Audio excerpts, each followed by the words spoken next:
there should be no gambling here in Guam and just take it out. It was here before, poker machines, and it hurt a lot of families. Attorney Ron Maroney attended Tuesday night's town meeting at the Jigo Gym on the for-profit bingo initiative, or Proposal A, which was requested by the Guam-Japan Friendship Village.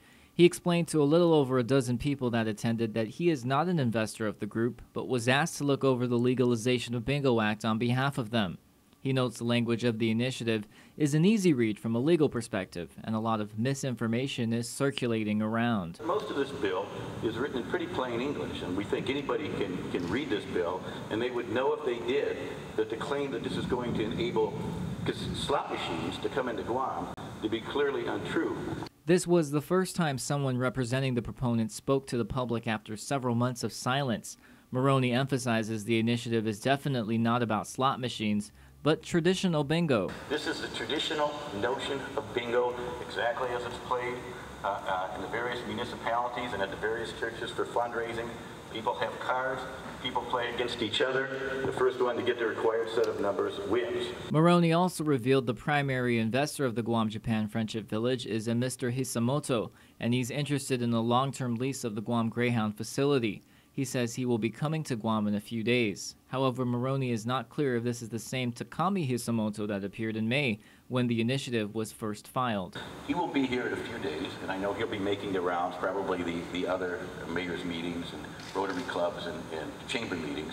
And he hasn't been here yet, but he plans to be here probably quite a bit between now and the rest of the campaign. Island residents also got a chance to ask Maroney questions about the initiative, which included everything from gambling, gross bingo income taxed at 20%, to how revenues can be controlled if it is appropriated to the Guam legislature for specific government functions.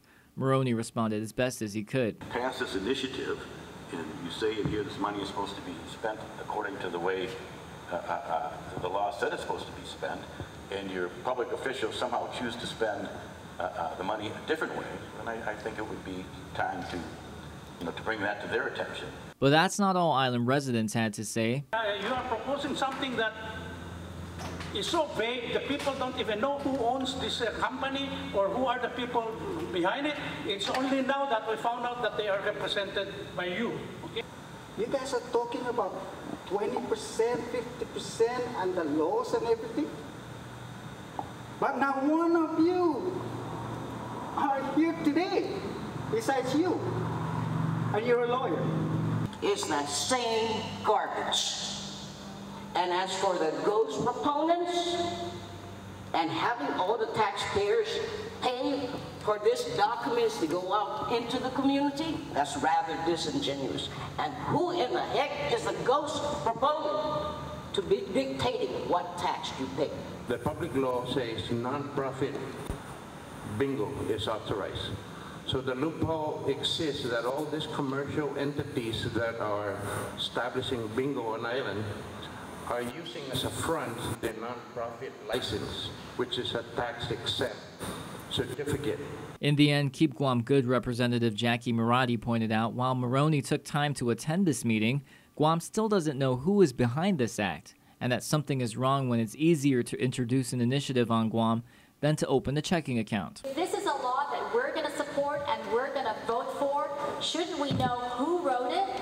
And if we have issues such as definitions, such as monopoly, such as casino gambling, whether it is or not, then shouldn't those questions have been discussed with the public before we got to this point? Josh Tikenko, PNC News.